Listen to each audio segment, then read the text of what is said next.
اس کو کچھ کام نہ آئے جو اس نے کمایا ہے، اور پھر ایسا ہی ہوا۔ ہم نے دیکھا کہ مصطفیٰ کریم صلی اللہ تعالیٰ علیہ وآلہ وسلم کی مخالفت میں آنے والا، آقا کریم صلی اللہ تعالیٰ علیہ وآلہ وسلم کی مذمت کرنے والا، آقا کریم صلی اللہ تعالیٰ علیہ وآلہ وسلم کے لیے برے کلمات کہنے والا واقعتاً عبرت کا نشان بن گیا۔ مدنی چینل کے ناظرین، اس واقعے سے چند باتیں ہیں جو ہم سیکھ سکتے ہیں۔ ایک تو یہ کہ بندے کو اپنے آپ میں صاحب کردار ہونا چاہیے۔ اس وقت تو ابو لہب نے یہ سمجھا تھا کہ میں اگر منع کر دوں گا تو میرے پیچھے بڑی قوم ہے، یہ بھی منع کر دے گی اور دعوت قبول نہیں ہوگی دین کی، مصطفیٰ کریم صلی اللہ تعالیٰ علیہ وآلہ وسلم کا پیغام قبول نہیں کیا جائے گا۔ لیکن چونکہ سب جانتے تھے کہ صادق بھی یہی ہیں، امین بھی یہی ہیں، سچے بھی یہی ہیں، امانت دار بھی یہی ہیں، تو لوگوں کے پاس اس کے بغیر کوئی چارہ نہیں رہا۔ پھر دیگر معاملات اور واقعات ہوتے رہے اور لوگ آہستہ آہستہ عقائد عالم صلی اللہ تعالیٰ علیہ وآلہ وسلم کے استقامت کے ساتھ دین کی دعوت دینے اور اس دعوت کے برحق ہونے کی وجہ سے مصطفیٰ کریم صلی اللہ تعالیٰ علیہ وآلہ وسلم پر ایمان لاتے چلے گئے، اور آقا کریم صلی اللہ تعالیٰ علیہ وآلہ وسلم کے متبعین میں، حضور کی اتباع کرنے والوں میں، حضور کی پیروی کرنے والوں میں اضافہ ہوتا چلا گیا۔ مدنی چینل کے ناظرین، یہاں ایک بات اور بھی ہے جو ہمیں پیش نظر رکھنی چاہیے کہ اگر ہماری بات حق ہے، ہمارا پیغام اچھا ہے، درست ہے، اور ہم درست انداز میں دے رہے ہیں، تو اس سے تھک کر بیٹھ نہیں جانا چاہیے، بلکہ اپنی وہ دعوت جو دین اسلام کے لیے ہے اس کو جاری رکھا جائے۔ نیکی کی دعوت کا سلسلہ ہمیشہ ہمارا رہنا چاہیے۔ مصطفیٰ کریم صلی اللہ تعالیٰ علیہ وآلہ وسلم کی اس میں ادا بھی ہے، آقا کریم صلی اللہ تعالیٰ علیہ وآلہ وسلم کی اتباع بھی ہے، اور دیکھیے یہ رب العالمین جل وعلا کا مبارک فرمان بھی ہے۔ مومنوں کے بارے میں اللہ رب العالمین نے ارشاد فرمایا ہے، والمؤمنون والمؤمنات بعضهم اولیاء بعض، مومن جو ہیں یہ آپس میں ایک دوسرے کے دوست ہوا کرتے ہیں۔ ان کے کام کیا ہوتے ہیں؟ فرمایا یأمرون بالمعروف وینہون عن المنکر، یہ نیکی کی دعوت، بھلائی کی دعوت، بھلائی کا پیغام دینے والے ہوتے ہیں۔ وینہون عن المنکر، اور بری باتوں سے منع کرنے والے ہوتے ہیں۔ آقا کریم صلی اللہ تعالیٰ علیہ وآلہ وسلم کی حیات طیبہ کا یہ ایک ایسا روشن باب ہے کہ مصطفیٰ کریم صلی اللہ تعالیٰ علیہ وآلہ وسلم کا اعلان نبوت فرمانا تھا، اور کسی میں یہ مجال نہیں تھی کہ وہ کسی ٹھوس ریزن کو سامنے لا کر، کسی اچھی یا واضح لاجک کو سامنے رکھ کر حضور اقدس صلی اللہ تعالیٰ علیہ وآلہ وسلم کے پیغام کا انکار کر سکے۔ وہ فقط اناد کے پیش نظر انہوں نے انکار کیا، فقط اس لیے انکار کیا کہ ان کو یہ بات اچھی نہیں لگی تھی۔ تو کئی مرتبہ ایسا ہوتا ہے، آپ بھی غور کیجئے گا کہ ہمیں کوئی کسی بات سے روک رہا ہوتا ہے اور ہم صرف اس کی بات کو اس لیے اگنور کر رہے ہوتے ہیں کہ ابھی یہ مجھے اچھی نہیں لگ رہی۔ تو اچھی لگنے یا نہ لگنے کی بات نہیں ہوتی، ہمیں پیغام دیکھنا چاہیے کہ اگر اللہ اور اس کے دین کی طرف بلایا جا رہا ہے تو اس پیغام کو قبول کیا جائے، اور خود کوشش کی جائے کہ نیکی کے راستے پر رہیں، لوگوں کو نیکی کی دعوت دیتے رہیں۔ انشاءاللہ عز و جل اگلے سلسلے میں کوئی اور واقعہ مصطفیٰ کریم صلی اللہ تعالیٰ علیہ وآلہ وسلم کی سیرت طیبہ سے لے کر حاضر ہوں گے۔ دیکھتے رہیے مدنی چینل، اور ابھی بڑھتے ہیں سلسلے کے بقیہ حصے کی طرف۔ خوشبوئے رمضان،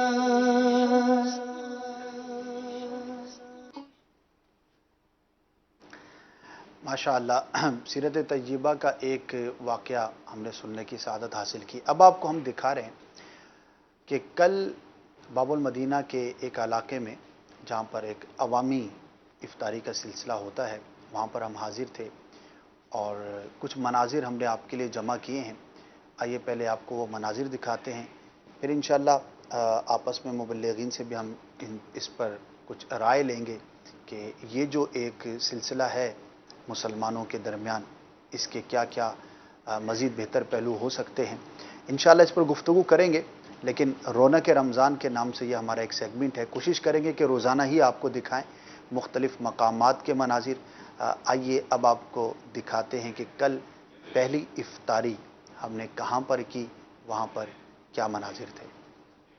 خوشبوئے رمضان، خوشبوئے رمضان، دل کو مہکائے خوشبوئے رمضان، دل کو مہکائے خوشبوئے